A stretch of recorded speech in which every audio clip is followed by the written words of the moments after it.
Tonight for our blogger throwdown, let's welcome in the left corner the undefeated Adam Johnson, editor of CrimsonQuarry.com, representing Indiana. In our right corner, we have newcomer Dave McConnell, editor of VictoryFirelight.com, representing the Butler Bulldogs. Comes highly acclaimed. He just knocked out Manny Pacquiao this weekend.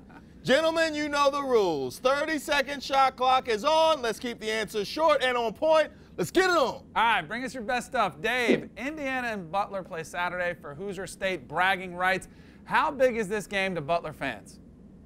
Oh, I mean, there's no doubt it's a huge game. You get the big in-state bully on the schedule, and you know, it's been circled since before the season even started, and it's hard to blame Butler fans. I mean, IU fans have kind of put them down for years and years and years, and Butler doesn't get the shot at IU very often. They're kind of scared to play them, and hopefully this is a recent trend that'll start with the Crossroads Classic and get Butler and IU playing on a yearly basis. But it's a huge game. No doubt, Butler's the underdog, but they're used to that. Adam, do the Hoosiers even see this as a big game? Are you engaged? Are you concerned with bigger things like the national title run? Well, of course, we're worried about the national title run. The only concern is if we lose to Butler, how much everyone's going to laugh at us. I really see this just as a bump in the road. I mean, yeah, we're looking forward to it. We'd like to go run Butler out of town, especially in their hometown. But it's just one more game on the schedule. Well, Adam, let's talk about running. Indiana's pace is legendary. You're first in the country in points per game and per possession. Does Butler have any chance to slow the Hoosiers down? I don't believe so. You look at North Carolina, when they played Butler, North Carolina likes to run, and they still put up 74 possessions a game. It didn't work out for them very well. But Butler, they're going to try and play physical. IU's not going to let them slow them down because you get in the half court, and Butler's at the advantage there. So IU's definitely going to get up and down the court, and you're probably going to see a 74-75 possession game. Well, Dave, what, in your opinion, does Butler have to do to slow down Indiana? I mean, the recipe's pretty simple. Whether or not the Bulldogs can do it or not is another story. I mean, they have to limit Indiana in transition, and that means the perimeter defenders getting back on defense as soon as possible. And the biggest fix to that is making shots. If Butler can make shots and get back on D, that'll limit it quite a bit. Butler likes to crash the offensive glass, so it'll be interesting to see how much they're able to crash the offensive glass, and knowing that they have to get back on D. That's a big key in this one. All right, Dave, let's take a look at the point guard position. Who is ready to take over this game? Butler's Rodney Clark or Indiana's Yogi Ferrell? Well, in some respects, it's an unfair comparison. I mean, Rodney Clark's not a true point guard. Yogi Ferrell's more built in that mode. Rodney Clark's the primary ball handler for Butler, and he's going to be asked to score a lot. He's the one that's ready to take over this game in terms of a scoring standpoint. He's averaging over 17 a game. He's shooting 45% from the three-point line. He's a guy that can light it up, go 8 for 10 on any given night. He's ready to do it. All right, Adam, what do you think? Is Clark or Ferrell the better guard? I'm taking Yogi Ferrell because I'd like to introduce Rodney Clark to a man named Victor Oladipo. Oladipo is going to shut down Rodney Clark. You can't score if you can't shoot. Yogi Ferrell doesn't need to shoot to be a contributor. Rodney Clark has to. Yogi Ferrell's going to get in the lane, force guys to collapse, and Yogi Ferrell's contribution are going to be Cody Zeller's dunks. All right, one point against Adam. He got me all excited thinking he was going to quote Johnny Cash with a man named Sue, and he went a man named Oladipo. No, that's not. I'm not feeling that. Now, sticking with you, Adam, Cody Zeller's doing his thing. That's hilarious. You just buzzed me.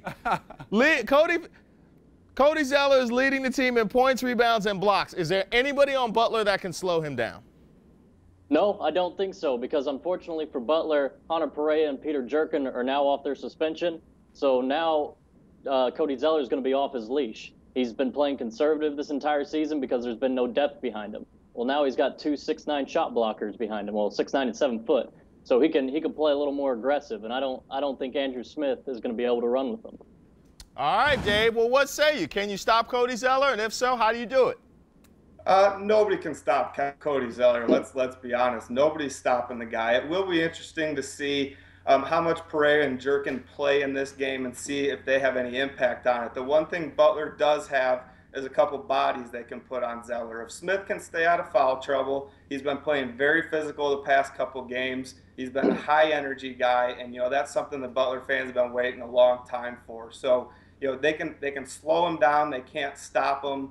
And we'll see what the perimeter defenders can do, limiting the entry passes. All right, now finally, Adam, you were talking mad smack with our producer. You told him it would be hard to find a Butler blogger because most students that go to Butler are actually Hoosier fans. Dave, what do you think of that comment? Oh, first of all, it's just not true because about 80% of the students at Butler now only applied because of the basketball program. And secondly, I find it somewhat ironic because it's all those same IU fans that were jumping all aboard the Butler bandwagon for the 2 years they went to the Final Four. So I don't know. You tell me. Ooh, all right, Adam. Is there any reason to be a fan of the Bulldogs? Come on.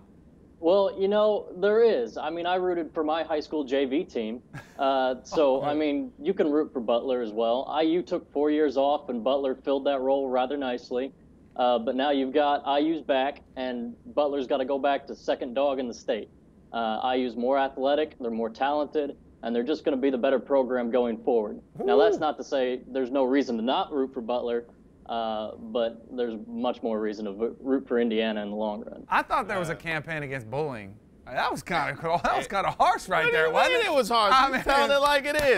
Now, I will say this. This has been a fantastic performance by both of these guys. The first-timer and Dave McConnell victory.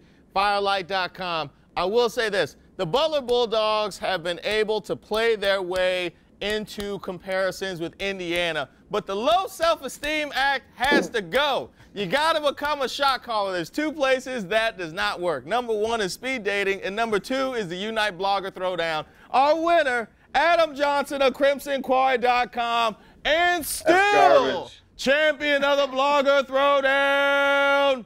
Garbage. You are watching Unite, ESPN's very first late-night show. Make sure you watch it every weeknight at midnight on ESPNU and tell your friends. Hit us on Twitter at Unite and like us all on Facebook.